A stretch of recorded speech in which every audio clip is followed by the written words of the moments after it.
예, 안녕하세요. 박주원 변호사입니다. 오늘은 구속되셨던 분이 일부 무죄를 받고 몇 달 만에 집행유예로 나오신 분이 계셔서 그 사건에 관한 이야기를 좀 해볼까 합니다. 네, 자랑하려는 겁니다. 네, 요즘은 이런 것도 해야 되잖아요. 귀엽게 봐주세요. 이 사건은 국선 사건이었어요. 구속영장 심사에서부터 변론을 해드리게 되었어요. 사건은 간략하게 말씀드리면 성범죄였는데 확실히 비난받을 만한 상황이긴 했어요. 구체적인 사건 관계까지는 제가 말씀드리기는 좀 그렇고, 본인도 자신의 잘못을 모두 인정하시는 상황이고, 그런 경우에는 보통 다 유죄라고 인정을 하고, 그걸 전제로 그 법정형 안에서 최대한의 감형을 받을 수 있도록 저는 그런 식으로 변론 전략을 짜게 돼요. 그렇지만 사건을 좀 검토를 하면서 보면 볼수록 조금 법리적으로 이상한 부분이라고 해야 되나요? 그분이 잘못하신 건 맞아요. 잘못하신 건 맞는데 좀 그 잘못하신 거에 비해서 검사님이 적용하신 죄 중에서 일부 죄는 요거는 무죄가 나오는 게 맞지 않나라는 생각이 들더라고요.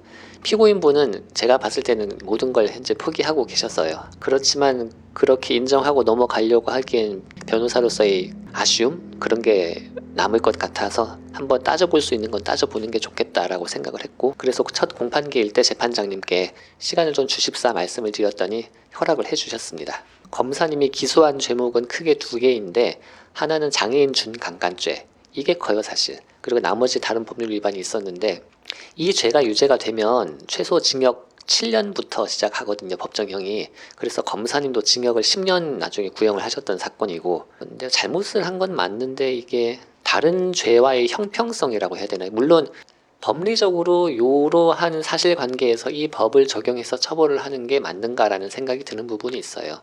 동그라미 퍼즐의 빈 부분에 세모를 끼워 넣는 그런 느낌인가요? 뭐 비슷해죠. 그렇죠. 사실관계가 잘못한 건 맞지만 이거를 이죄로 처벌하는 게 맞는가라는 그런 생각이 드는 상황이긴 했습니다. 어떠한 이유로 적어도 장애인 준강간죄의 죄는 법리적으로 맞지가 않다. 그러니까 피고인이 저지른 죄값만큼 죄를 치를 수 있도록 그렇게 해달라라는 말씀을 드렸어요. 그리고 다행히 재판부는 그 부분에 대해서는 무죄를 선고해 주셨고, 나머지 혐의에 대해서만 처벌을 해 주셨어요. 그래서 징역 1년 6개월, 집행유예 3년의 처벌을 받게 되었습니다. 부수 처분도 별도로 있었고요. 이번 사건을 통해서 말씀을 드리고 싶었던 건 물론 개인 자랑도 있긴 있습니다. 그분이 만약에 모두 다 인정하셨더라고 하면은 그대로 변론을 했으면 법정형 기준으로 7년으로 시작을 하는 게 맞아요. 그러면은 지금보다는 훨씬 더 많은 형량을 받으셨을 거고 집행유예로 나오시지도 못했을 거예요. 집행유예는 3년을 초과하면은 붙을 수가 없으니까요. 하나는 중요한 사건일수록 일단 포기를 하지 말고 변호사의 검토를 받아보면 좋겠다라는 말씀이고요.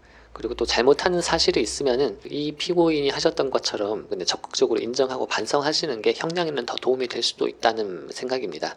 무리한 무죄 주장을 하면은 재판부에서 좀 싫어하실 수도 있어요. 괘씸죄가 적용이 되지 않나라는 걱정이 드는 경우도 있거든요. 그래서 법리적으로 주장할 부분이 있으면 당연히 그건 이야기를 하는 게 맞고, 잘못이 있다면 제대로 인정하는 것이 최선의 해결책이 될 수도 있겠다라는 생각입니다. 그렇군요. 형사 사건은 초기 대응이 참 중요한 것 같아요. 네, 뭐 그것도 그렇습니다. 그렇지만 초기 대응에 놓쳤다고 하더라도 선고가 나기 전까지는 검토를 해보시고, 그리고 뭔가 대응할 부분이 있으면 대응을 하는 게 맞다고 봅니다. 오늘은 또 여기까지로 말씀을 드릴게요. 그럼 또 다음에는 또 다른 컨텐츠로 또 찾아뵙도록 하겠습니다. 감사합니다.